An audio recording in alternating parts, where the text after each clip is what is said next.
नमस्कार। आज हम बात करेंगे पृथ्वी के उन अदृश्य कलाकारों के बारे में। वो ताकतें जो हमारे ग्रह को हर पल हर लम्हा एक नया आकार दे रही हैं। जी हाँ, यही वो ताकतें हैं जो कहीं पहाड़ खड़ा कर देती हैं तो कहीं गहरी घाटियां तराश देती हैं। तो चलिए साथ मिलकर पृथ्वी की इस हमेशा बदलती रहने वाली कहानी को समझते हैं। अच्छा, एक सवाल है। जिस जमीन पर हम चलते फिरते हैं, घर बनाते हैं, उसे हम कितना स्थिर मानते हैं, है ना? लेकिन क्या ये सच में स्थिर है? असल में हमारे पैरों के ठीक नीचे की जमीन लगातार हिल रही है, बदल रही है। तो चलिए पता लगाते हैं कि इस हलचल के पीछे का विज्ञान आखिर है क्या।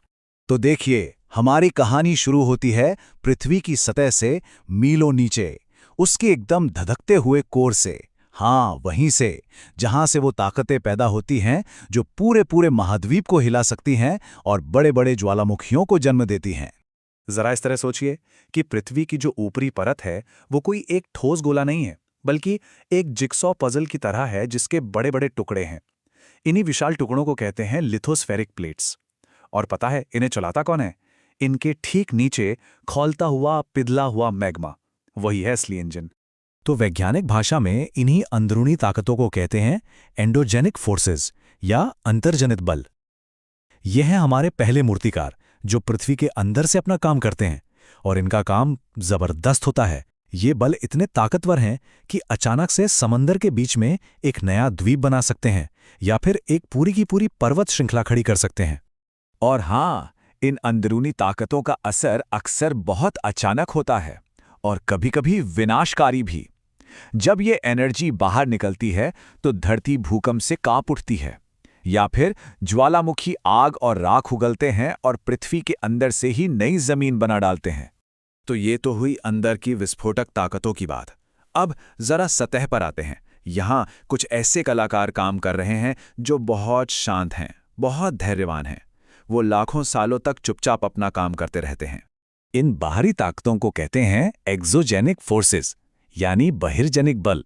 ये हैं हमारे दूसरे मूर्तिकार जो बाहर से हमारी दुनिया को तराशने का काम करते हैं। मतलब हवा, पानी और बर्फ, ये सब मिलकर धीरे धीरे लेकिन लगातार पृथ्वी का चेहरा बदलते रहते हैं। अब इन बाहरी ताकतों का जो सबसे बड़ा हथियार है वो है इरोजन, यानी अपरदन। ये एक बहुत ही धीमी पर यकीन मानिए बहुत शक्तिशाली प्रक्रिया है। इसमें होता क्या है कि पानी, हवा और बर्फ जैसी चीजें लगातार चट्टानों को काटती हैं, मिट्टी को बहा कर ले जाती हैं, और इसी से हमारे आसपास की जमीन का आकार बनता है। तो कुल मिला के इन दो ताकतों के बीच एक बड़ा ही दिलचस्प बैलेंस है। एक तरफ है एंडोजेनिक बल जो अंदर से जमीन पर नई चीजें बनाते हैं, जैसे पहाड़ या ज्वालामुखी, और दूसरी तरफ है एक्सोजेनिक बल जो सतह पर मौजूद चीजों को धीरे धीरे घिसते हैं, काटते हैं, तराशते हैं। ये एक तरह से बनाने और मिटाने का एक कभी न खत्म होने वाला चक्र है। तो चलिए अब इन ताकतों की बनाई कुछ शानदार कलाकृतियों को देखते हैं। एक तरह की आर्ट गैलरी में चलते हैं। शुरुआत करते हैं अपरदन के सबसे शक्तिशाली कलाकार यानी पानी के काम से। देखिए, नदियां कभी भी एक सीधी लकीर में नहीं बहती। वो समय के साथ अपना रास्ता खुद बनाती हैं और बदलती भी हैं। जब कोई नदी मैदानी इलाके से गुजरती है तो वो अक्सर सांप की तरह बल खाने लगती है। इन मोड़ों को कहते हैं मियांडर। अब होता क्या है कि समय के साथ ये मोड़ और भी घुमावदार हो जाते हैं, इतने कि नदी थक कर एक शॉर्टकट ले लेती है, एक सीधा रास्ता बना लेती है, और जो पुराना घुमावदार रास्ता है वो पीछे छूट जाता है और बन जाती है एक खूबसूरत सी झील जिसे ऑक्स बो लेक कहते हैं। लेकिन नदियां सिर्फ जमीन को काटती नहीं हैं, वो बनाती भी हैं। तो सवाल यह है कि वो दुनिया की कुछ सबसे उपजाऊ जमीनें आखिर कैसे बना देती हैं जिन पर हमारी पूरी खेतीबाड़ी निर्भर करती है। इसका राज छिपा है सेडिमेंट्स में, यानी तलछट में। जब नदियों में बाढ़ आती है तो वो अपने साथ पहाड़ों से बहाकर लाई गई बहुत बारीक और पोषक मिट्टी को किनारों पर फैला देती है, और फिर साल दर साल यही परतें जमती जाती हैं और तैयार हो जाते हैं उपजाऊ बाढ़ के मैदान। अब बात करते हैं समंदर की लहरों की। ये भी कमाल के मूर्तिकार हैं जो कभी थकती नहीं। सोचिए, लाखों साल तक लहरें चट्टानी किनारों से टकराती रहती हैं। सबसे पहले वो चट्टानों में गुफाएं बनाना शुरू करती हैं, फिर धीरे धीरे अपरदन बढ़ता है और गुफा आर पार हो जाती है, एक मेहराब या आर्च की तरह, और फिर एक दिन वो छत भी गिर जाती है। जो बचता है वो है सिर्फ एक चट्टानी खंबा जिसे स्टैक कहते हैं। पर लहरें सिर्फ तोड़ फोड़ ही नहीं करती, वो अपने साथ जो रेत और कंकड़ लाती हैं उसे किनारों पर जमा भी करती हैं और इसी से बनते हैं दुनिया के कुछ सबसे खूबसूरत बीचेस। तो पानी का काम तो हमने देख लिया। चलिए अब अपनी आर्ट गैलरी में आगे बढ़ते हैं और दो और जबरदस्त कलाकारों यानी हवा और बर्फ की कलाकृतियां देखते हैं। अच्छा, एक पहेली। ये जो अनोखी चट्टान है जो बिल्कुल एक मशरूम जैसी दिखती है, ये कहाँ देखने को मिल सकती है? इसका जवाब है रेगिस्तान में। बिल्कुल सही। लेकिन असली सवाल तो ये है कि हवा आखिर ऐसी अजीबोगरीब शक्ल बना कैसे देती है? वजह बड़ी दिलचस्प है। देखिए, रेगिस्तान में हवा जब चलती है तो अपने साथ रेत के कण भी उड़ाती है, लेकिन वो इन कणों को ज्यादा ऊपर नहीं उठा पाती।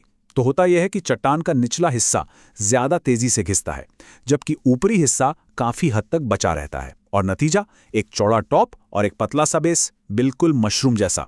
रेगिस्तान में हवा की कलाकारी का एक और बढ़िया नमूना है बालू का टिब्बा या सैंड ड्यून। जब तेज हवा चलती है और किसी चीज से टकराकर धीमी पड़ती है तो वो अपने साथ लाई हुई रेत को वहीं गिरा देती है, और धीरे धीरे यही रेत जमा होकर बड़े बड़े टीलों का रूप ले लेती है। ये टीले हमेशा अपनी जगह और आकार बदलते रहते हैं। चलिए अब चलते हैं बर्फ की दुनिया में। यहाँ है ग्लेशियर, जिन्हें अक्सर बर्फ की नदियां भी कहा जाता है। इनको एक बहुत बड़े धीरे धीरे चलने वाले बुलडोजर की तरह समझिए। ये बहुत धीरे धीरे खिसकते हैं, पर अपने रास्ते में आने वाली हर चीज को पीसते हुए, तराशते हुए आगे बढ़ते हैं और गहरी यू शेप वाली घाटियां बना देते हैं।